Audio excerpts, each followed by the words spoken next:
And I call the honourable member for Fisher.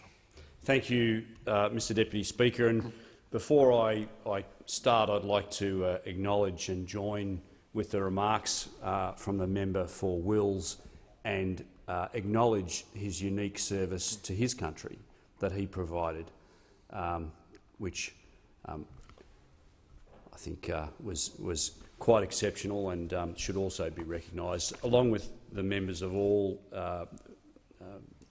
the service of all members in this place. Earlier this year, I had the privilege of presenting a unit citation for gallantry to my constituent Jeffrey Eaton. Jeff was a private on the front lines during the battles for fire support bases Coral and Balmoral during the Vietnam War, and he did me the honour of requesting that I present him with the citation in lieu of his unit's commanding officer. At the presentation, Jeff told me his story and described some of the harrowing experiences that he went through during those days in 1968. It was another moving reminder for me of how critical it is that we appropriately recognise and acknowledge our veterans' service. I believe that today's bill is another important step, both practical and symbolic, toward proper recognition for all of our former servicemen and women. In August last year, I held a Fisher Veterans Forum in my electorate at the Caloundra RSL. I invited then Senator Jim Molan to take part in the forum. The veterans that we spoke with were passionate about the importance of service and the ADF. They were modest about their contributions and, most importantly, they were passionate about supporting one another. When it came to the help that they wanted from government, the message was loud and it was clear. Veterans want the support that we provide to be straightforward to access, and they want practical, pragmatic solutions. It's clear from this concise and well-designed bill that the government has heard that feedback and has created a veterans recognition program that is practical and straightforward. I want to thank the Minister for Veterans Affairs for his efficient and committed work on this matter. The bill before the House has two aspects. One which sets down clearly in legislation the commitment that the Commonwealth Government owes to veterans in return for their selfless service to our country. The second sets up the legislative framework for some of the government's simple and practical measures to aid in veterans' further recognition in the community. The first aspect, Part 2, lays out the minimum that veterans can expect from our community in return for their service. The second aspect, Part 3, sets up the means for our community to go further. Service to our nation is, at the best of times, exacting and tough. It imposes great discipline and, even in peacetime, exposes men and women to risks that are not faced in civilian life. Service in peacetime requires sacrifice of time, of freedom, of comforts and family. It can involve long stretches away from home in unfamiliar and hostile places. As we've seen recently in the Queensland floods, it can require a willingness to go into situations which others are seeking to flee, and to deal with the worst that nature can do to ordinary people. It's physically demanding, emotionally tough and psychologically stressful. In times of conflict, while on deployment, there is another layer of sacrifice that is hard for civilians to imagine. Few of us understand what it is to intentionally risk our own lives. Few know how it feels to be vulnerable to armed attack or to watch close friends and colleagues be injured or even killed. Servicemen and women in conflict zones live with constant stress and privation from the luxuries of home. They can be required to deal with the worst of human suffering and to operate effectively in almost impossible situations. It's clear that these experiences, these sacrifices, are like nothing else in a person's life. It is therefore right that the government recognises and acknowledges the uniqueness that sacrifice in this bill. It is absolutely right that the government acknowledges that those who return from service of this kind may need special support with their health, with getting new employment and housing, and with enjoying some of the day-to-day activities in which we all take part. We owe our servicemen and women a great debt. It is right that the government with this bill acknowledges that in fulfilling that debt, it must provide the care and support that veterans need to participate in education or employment, or to achieve economic well-being and sustainability. This represents, I believe, the government's acknowledgement of the least that we can do. The second part of the bill provides the government with the ability to go further. By authorising the production of visible symbols of service, including the lapel pin and the Veterans Card, which will form part of the Coalition Government's Veterans Recognition Program, we will make it easier for individuals and organisations to provide extra acknowledgement in veterans' day-to-day lives. This may be as simple as a thank you in the street or a seat given up on the train, but it might include discounts, concessions or other special offers made by businesses and organisations in the community.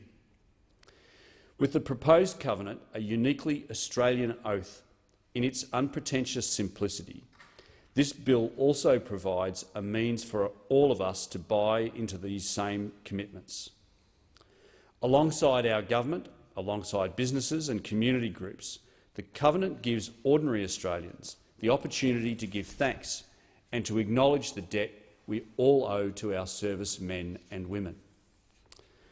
I've sought in my own way in my electorate of Fisher to create more opportunities to acknowledge our veterans, and in the process I've encountered one of the very challenges that this bill will overcome. On 11 October last year, I held the first annual Sunshine Coast Veterans Day. I worked closely with Fisher and national icon Australia Zoo to provide free entry to the zoo for a day for all veterans and their partners. I received significant support from our local RSLs, including especially the nearby Glasshouse Country RSL sub-branch and from local veterans organisation Wet Vets. Mates for Mates held their regular catch-up at Australia Zoo, and in total hundreds of former servicemen and women visited the zoo to enjoy their unique wildlife experiences throughout the day. Mr Deputy Speaker, I'm grateful to Wes Mannion and Bill Ferguson and the Irwin family of Australia Zoo and to Jamie Hope of Wet Vets for helping me organise the day. I'm delighted to say that we have already set up and announced the second annual Sunshine Coast Veterans Day on Monday the 28th of October.